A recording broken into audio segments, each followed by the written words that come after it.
The palace corridors of Vienna whispered secrets as Countess Cecilia Castell moved through them like a shadow. Her slender fingers brushed against the ornate wallpaper as she navigated the labyrinthine halls of the Hofburg Palace.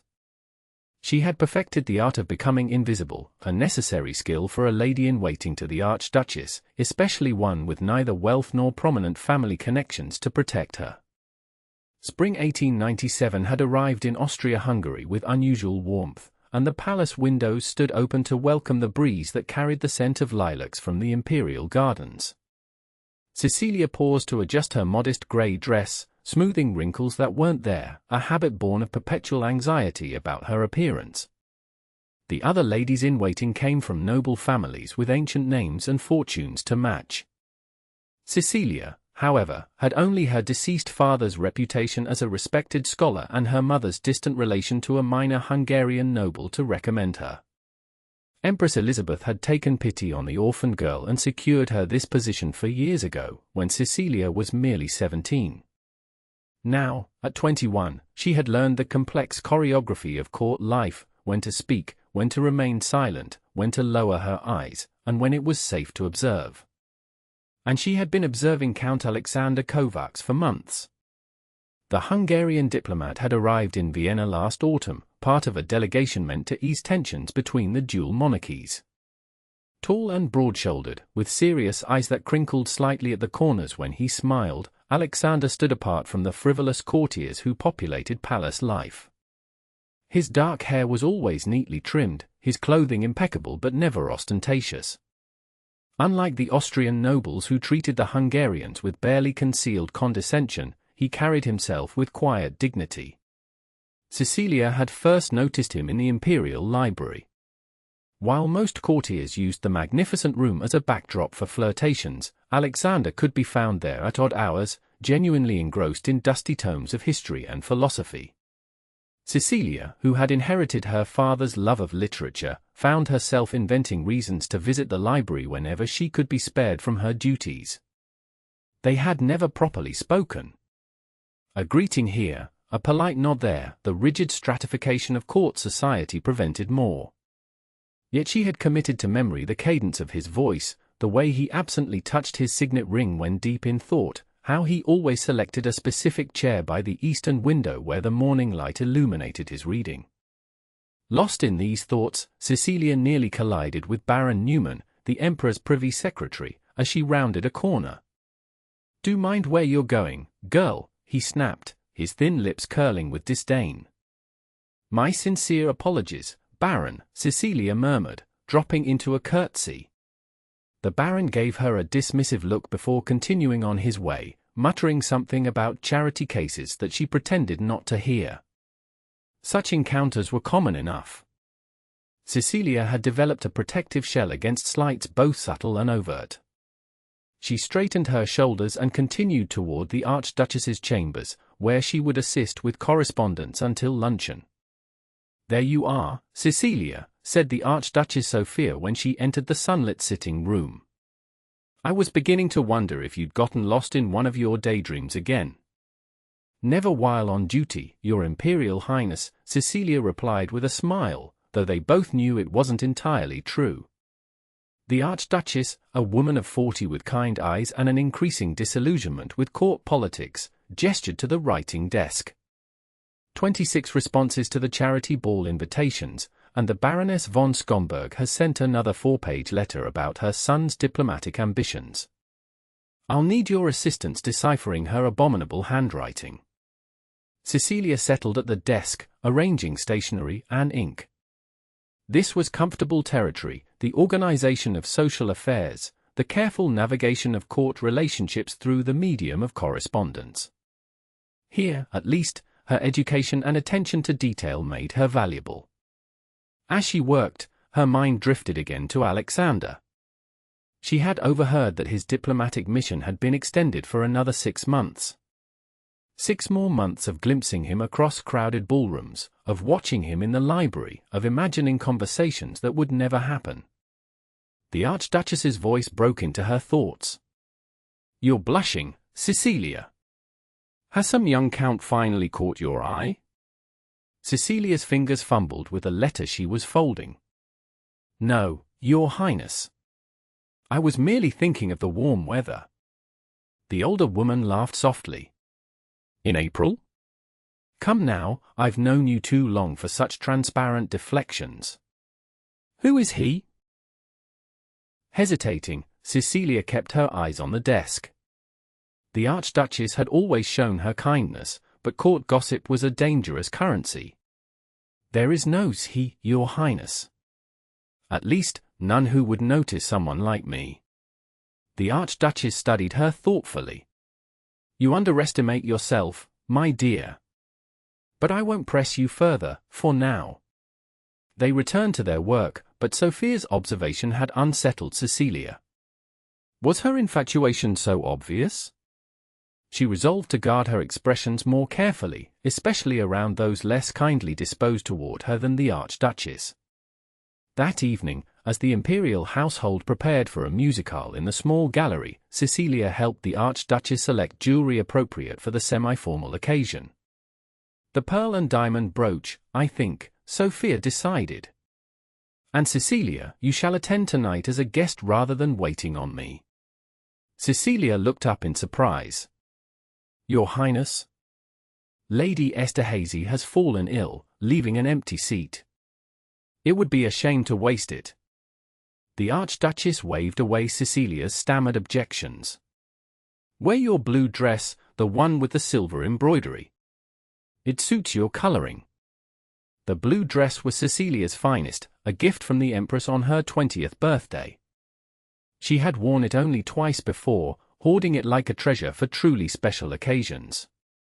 But Cecilia began. "It's decided," the Archduchess said firmly. "Besides, Maestro Schumann is performing Schubert tonight. I know how you love Schubert." An hour later, Cecilia found herself seated in the small gallery among the elite of Vienna, trying not to fidget with her gloves or touch her carefully arranged hair. She was positioned toward the back, which suited her perfectly, visible enough to justify her presence, yet not so prominently placed as to invite scrutiny. When Alexander Kovacs entered with several other Hungarian officials, Cecilia's heart performed a complicated maneuver in her chest. He looked particularly handsome in formal evening attire, his posture straight and proud. To her dismay, he was seated almost directly across from her, with only the center aisle separating them. Throughout Schumann's brilliant interpretation of Schubert's Impromptu in G-flat major, Cecilia forced herself to focus on the music rather than steal glances at Alexander. But during the second piece, she felt someone watching her. Turning slightly, she met Alexander's gaze directly for the first time. He didn't look away immediately, as protocol might have dictated. Instead, his expression registered surprise, followed by what appeared to be recognition, and then, most astonishing of all, a small, private smile before he returned his attention to the performance. Cecilia felt heat rush to her face. Had he truly recognized her? Or was it merely politeness extended to someone he vaguely recalled seeing in the palace halls? After the musicale, guests mingled over champagne and light refreshments. Cecilia stayed close to the Archduchess, fulfilling her usual role despite her temporary elevation in status. She was pouring tea for an elderly countess when she felt a presence at her elbow. "Pardon me, but we have not been formally introduced," came a deep voice with the distinctive rhythm of Hungarian accented German. "I am Count Alexander Kovacs." Cecilia nearly dropped the teapot. She set it down carefully before turning to face him, remembering to curtsy. "Count Kovacs. I am Cecilia Castell, lady-in-waiting to Her Imperial Highness." "Miss Castell," he said, as though testing the sound of her name. "I believe we share an appreciation for the Imperial Library. You notice me there." The words escaped before she could consider their impropriety. His eyes, hazel with flecks of gold, she now saw, crinkled at the corners.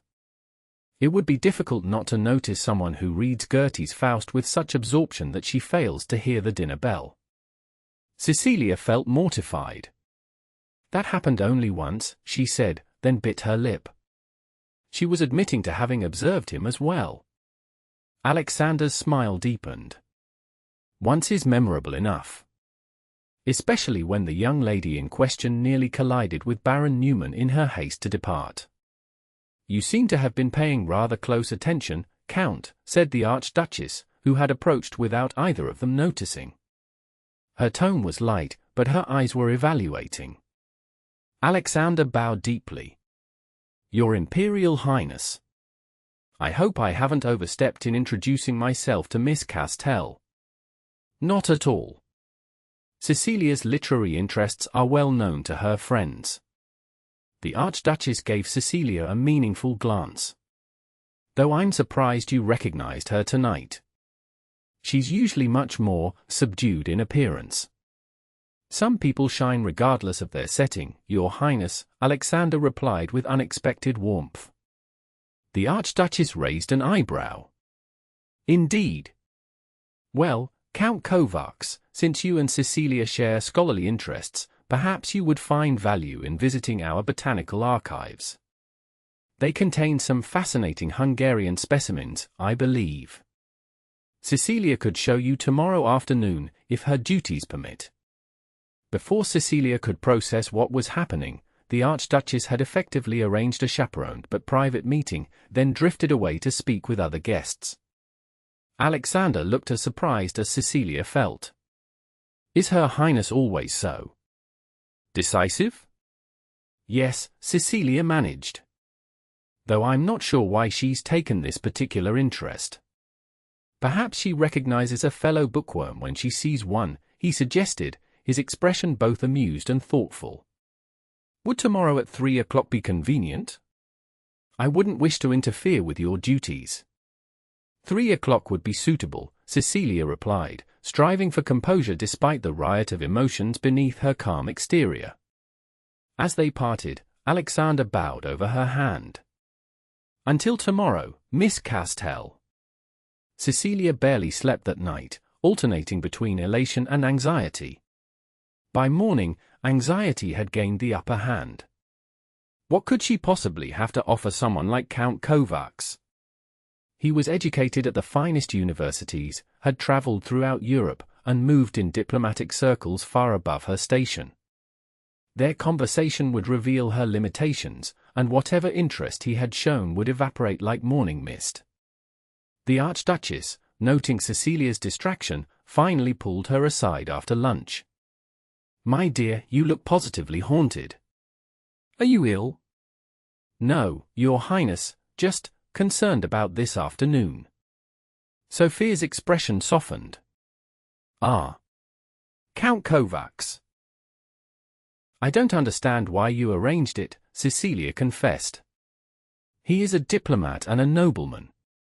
I am merely an intelligent, cultured young woman who deserves more than to spend her youth fading into wallpaper," the Archduchess interrupted firmly. "Besides, I've spoken with the Count several times. He's not like the others." "In what way?" "He values substance over status. His own position came through merit, not merely birth. The Emperor holds him in high regard." Sophia paused. "And I've seen how he looks at you when he thinks no one is watching." Cecilia's heart skipped. "Surely you're mistaken. I've navigated court politics for 25 years, child. I'm rarely mistaken about such things." The Archduchess smiled. "Now go change into something suitable for the archives. They're terribly dusty." At precisely 3 o'clock, Cecilia met Alexander at the entrance to the palace's botanical archives, a collection of illustrated volumes, pressed specimens, and scientific correspondences housed in a quiet wing of the complex. She had chosen a simple day dress in moss green, practical for the environment yet flattering to her auburn hair and fair skin. Alexander was already waiting, dressed more casually than she had yet seen him, in a jacket without tails and an open collar.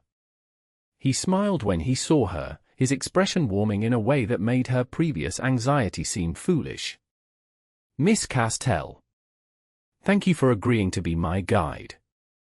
I'm not certain how much guidance I can offer, she admitted as they entered the first chamber of the archives. I've only visited a few times myself. Then we shall explore together, he suggested. Though I confess, the botanical archives were merely an excuse. I've wanted to speak with you properly since I first saw you in the library last November. Cecilia nearly stumbled. November? But that was when you first arrived at court. Yes, he said simply. I noticed you immediately, a young woman completely lost in Schiller while courtiers flirted and gossiped around her. You seemed authentic in a way few people are here. They moved deeper into the archives, where tall windows illuminated cabinets filled with botanical drawings and preserved specimens. Cecilia struggled to reconcile his words with her perception of herself as invisible. I'm surprised you would remember someone so unremarkable, she said finally. Alexander stopped walking and turned to face her directly. Is that truly how you see yourself? Unremarkable. The intensity of his gaze made her uncomfortable. It's how the world sees me, Count Kovacs. I have neither fortune nor distinguished lineage. And yet you have something far rarer, a curious mind and an honest heart. He gestured to their surroundings. Look at these specimens, carefully preserved and catalogued. On the surface, many appear plain, even drab. Yet each contains properties and potentials that make them invaluable to those who understand their true nature. Are you comparing me to a dried plant, Count? Cecilia asked, unable to suppress a smile. He laughed, the sound echoing pleasantly in the quiet room. Perhaps not my most elegant metaphor.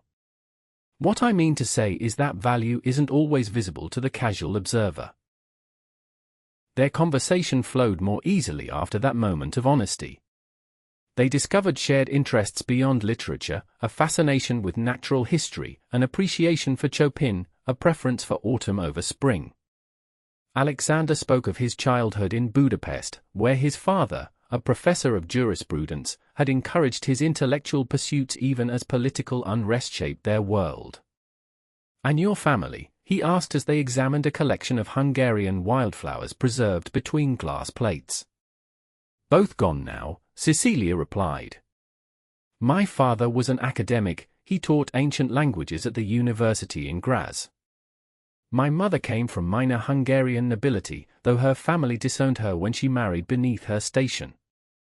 Ah, Alexander said softly. So you have Hungarian blood. A quarter, she confirmed. Though I've never visited the country. Perhaps someday you will. There was something in his tone, a suggestion, a possibility, that made her glance up quickly, but his expression revealed nothing beyond polite interest. They spent nearly 2 hours exploring the archives, discovering rare botanical illustrations and scientific correspondence between imperial botanists and their counterparts across Europe. As they prepared to leave, Alexander hesitated. I have enjoyed our conversation immensely, Miss Castell. Might I hope for the opportunity to continue it another day? Cecilia knew she should politely defer, suggest that they might encounter each other at court functions, maintain the careful distance that propriety demanded. Instead, she heard herself say, I would like that very much, Count Kovacs. His smile was worth whatever breach of etiquette she had committed. Alexander, please. At least when we're not surrounded by the court.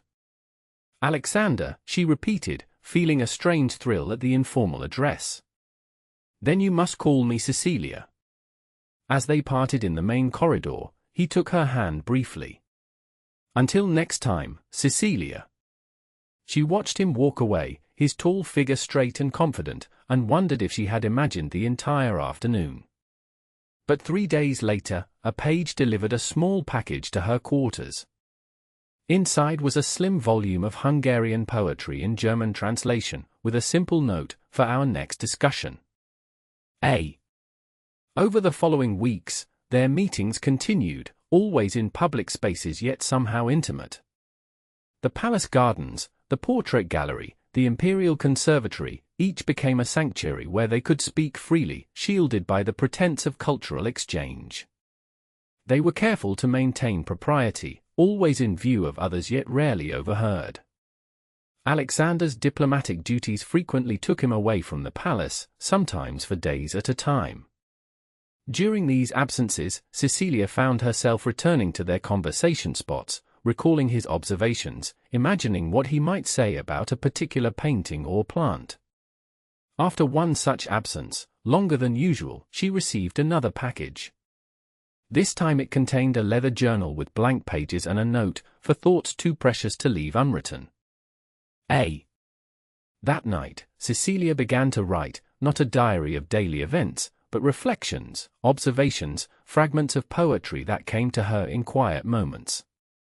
She wrote about the quality of light in the palace gardens at dawn, about the expression of joy on a child's face in the Imperial Park, about the feeling of recognition when encountering a particularly truthful line of poetry.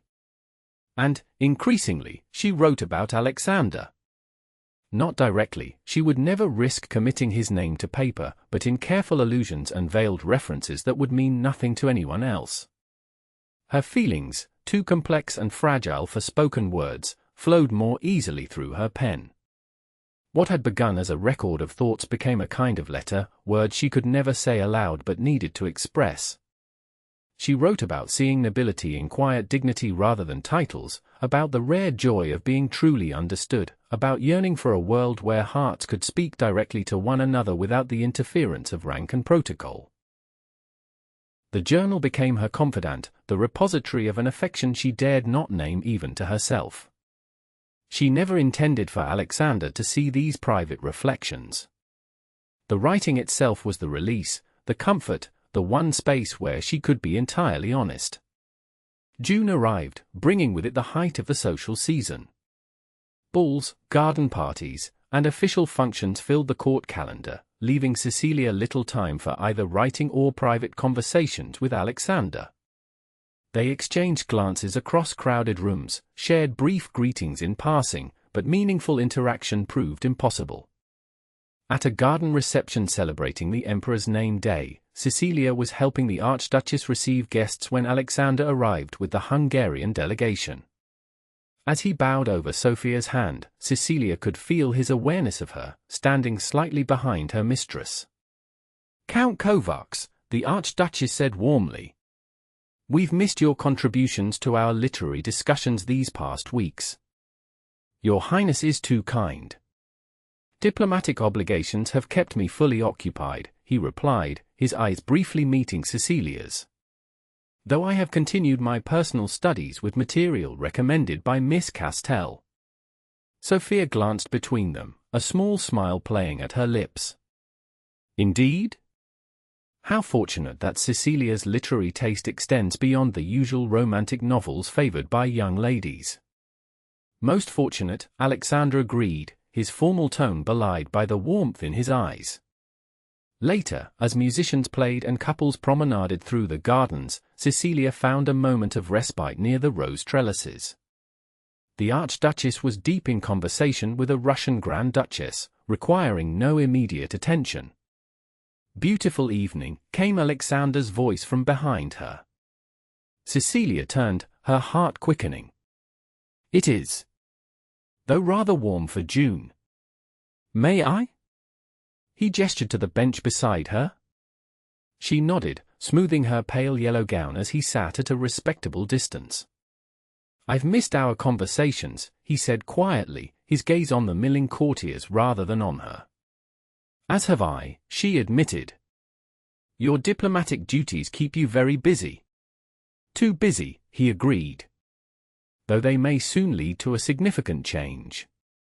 Something in his tone made Cecilia look at him sharply.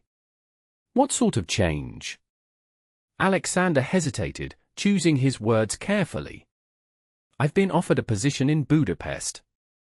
A permanent appointment to the Hungarian Ministry of Foreign Affairs." The world seemed to still around her. "You would leave Vienna?" "It is a considerable advancement," he said, his voice neutral. "One that would provide security and status beyond my current position." Of course, Cecilia managed. Congratulations. It sounds like a wonderful opportunity. I haven't accepted yet. Those 4 words hung between them, laden with unspoken meaning. Why not? She asked, barely above a whisper. Alexander finally turned to look at her directly, his expression unguarded. Because there are considerations beyond career advancement. Attachments formed that would be difficult to sever. Before Cecilia could respond, Lady Esterhazy approached, effectively ending their private conversation. Alexander stood, bowed to both ladies, and excused himself with perfect courtesy. For the remainder of the evening, Cecilia performed her duties mechanically, her mind replaying Alexander's words. Attachments formed. Was he referring to her? Or was she interpreting his polite friendship through the lens of her own feelings? That night, she wrote feverishly in her journal, pouring out her confusion, hope, and fear. Would he leave Vienna? Did she matter enough to influence such an important decision? What future could possibly exist for a Hungarian count and a lady-in-waiting with no fortune or connections? The next morning brought unexpected news. The Archduchess summoned Cecilia to her private sitting room, her expression unusually serious. The Empress has requested that I accompany her to Bad Ischl next week, she announced. The mountain air is recommended for her health. We will remain there until August. Of course, Your Highness. I'll begin preparations immediately, Cecilia replied, mentally cataloguing the extensive packing required for such a journey. That won't be necessary, Sophia said gently. The Empress has specifically requested a minimal entourage. Lady Esterhazy will accompany me as my senior lady-in-waiting. You and the others will remain in Vienna. Cecilia tried to hide her disappointment. Bad Ischl in summer was beautiful, a welcome respite from Vienna's heat and formality. The Archduchess continued, you will, however, manage my correspondence while I'm away. Baron Newman will forward official documents requiring my attention, but personal letters can be handled here. I understand, Your Highness. I'll ensure everything is managed properly. I know you will. Sophia paused, studying Cecilia's face. This arrangement will give you some additional freedom in the coming weeks. Perhaps an opportunity to consider your future. Something in her tone made Cecilia look up sharply. My future, Your Highness? Yes. You're 21 now, Cecilia. Have you never thought beyond life as a lady-in-waiting? I'm grateful for my position. Without your generosity, nonsense, the Archduchess interrupted. Your service has been valuable to me. But a young woman of your intelligence and sensitivity might aspire to more than perpetually standing in someone else's shadow. Cecilia felt unbalanced by the conversation's turn. What alternatives would be available to someone of my position? That depends entirely on what you truly want, Sophia replied cryptically. And perhaps whom? Before Cecilia could respond to this extraordinary statement, the Archduchess changed the subject, discussing practical arrangements for her absence. But the implication lingered in Cecilia's mind throughout the day. That evening, returning to her small quarters after dinner, Cecilia discovered her journal was missing from its usual place beneath her pillow. Panic flashed through her as she searched frantically, overturning bed linens and checking drawers she knew she had unused. A soft knock interrupted her search. Opening the door, she found a palace page holding a small package. For Miss Castell, the boy said, handing it to her before hurrying away. With trembling hands, Cecilia opened the package. Inside was her journal, along with a folded note in familiar handwriting. I found this in the conservatory. It appears to have fallen from your pocket during your last visit. I confess I opened it to identify its owner. Forgive me. Horror washed over her as the implications became clear. Alexander had found her journal. Had he read it? How much had he seen? The entries contained her most private thoughts, including veiled but unmistakable references to her feelings for him. Cecilia sank onto her bed, mortification burning through her. She opened the journal with trepidation, half expecting to find comments or reactions in the margins. There were none, but a pressed forget-me-not flower had been placed between the pages of her most recent entry, the one written after the garden reception, where she had wondered if he might stay in Vienna for her sake. Was the flower a message? A gentle rejection? A request to forget improper feelings? Or something else entirely? Sleep eluded her that night. By morning, she had decided her only recourse was to face the situation directly. She would seek out Alexander, apologize for the inappropriate nature of her writings, and assure him that she expected nothing. Finding him, however, proved difficult. He wasn't in the library at his usual hours, nor did he appear at court functions over the next 2 days. Eventually, she learned from a Hungarian attaché that Count Kovacs had been sent to Bratislava on urgent diplomatic business. The Archduchess departed for Bad Ischl with minimal fanfare, leaving Cecilia with reduced duties and too much time to dwell on her embarrassment. She threw herself into managing Sophia's correspondence, finding solace in the structured task of sorting, responding to, and forwarding letters. A week passed with no word from Alexander. Cecilia began to accept that perhaps this was his answer, a tactful withdrawal to spare them both further awkwardness. She stopped looking for him in the palace corridors, stopped hoping each knock at the door might be a message from him. Then, on a quiet Sunday afternoon as she worked in the Archduchess's study, the door opened to admit Alexander himself. He looked tired, his usually impeccable appearance showing signs of hasty preparation, but his eyes brightened when they fell on her. "Cecilia," he said, closing the door behind him. She stood, clutching a stack of letters like a shield. "Count Kovacs. I didn't realize you had returned to Vienna." "Only this morning," he replied, taking a step toward her. "Forgive my intrusion. I was told I might find you here." "The Archduchess is in Bad Ischl," Cecilia said unnecessarily. "I'm managing her correspondence." "I know. It's you I came to see."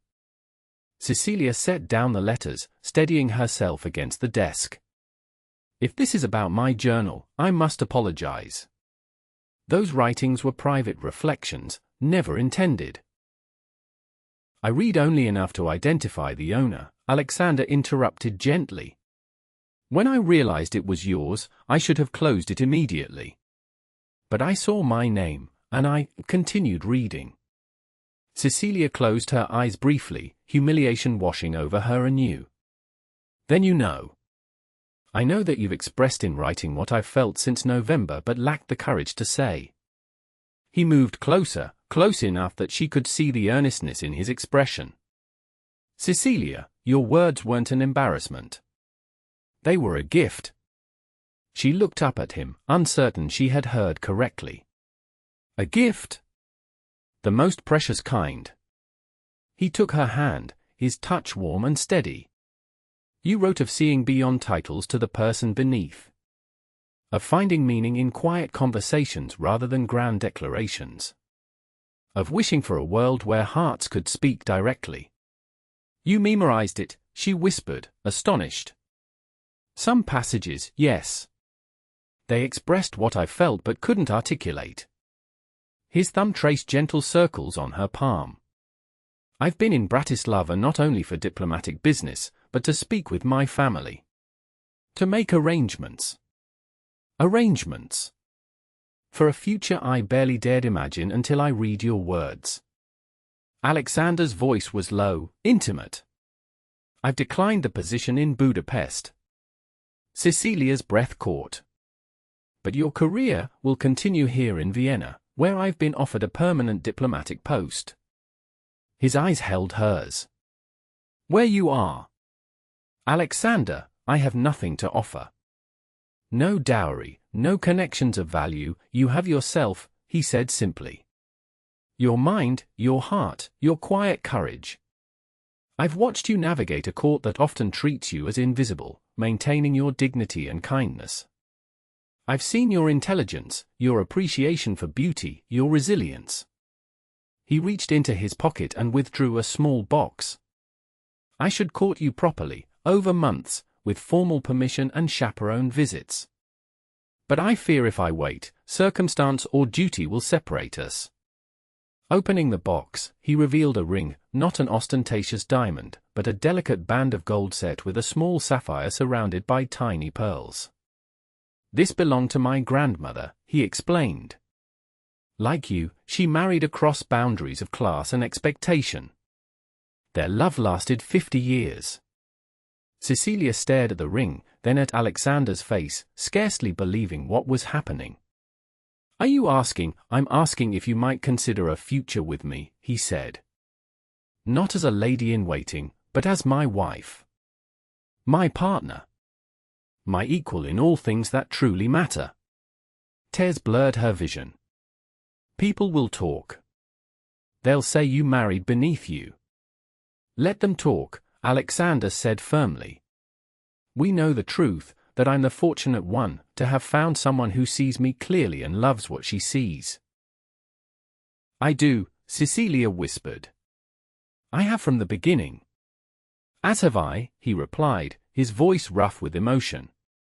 Your journal merely gave me the courage to acknowledge it. He took the ring from its box. Cecilia Castell, will you marry me? Yes, she said, the single word containing all the certainty her heart possessed. Yes, Alexander. As he slipped the ring onto her finger, a soft knock came at the door. They stepped apart quickly, Cecilia hiding her hand in the folds of her skirt as the door opened to reveal the Archduchess's secretary. Miss Castell, excuse me. I didn't realize you had a visitor.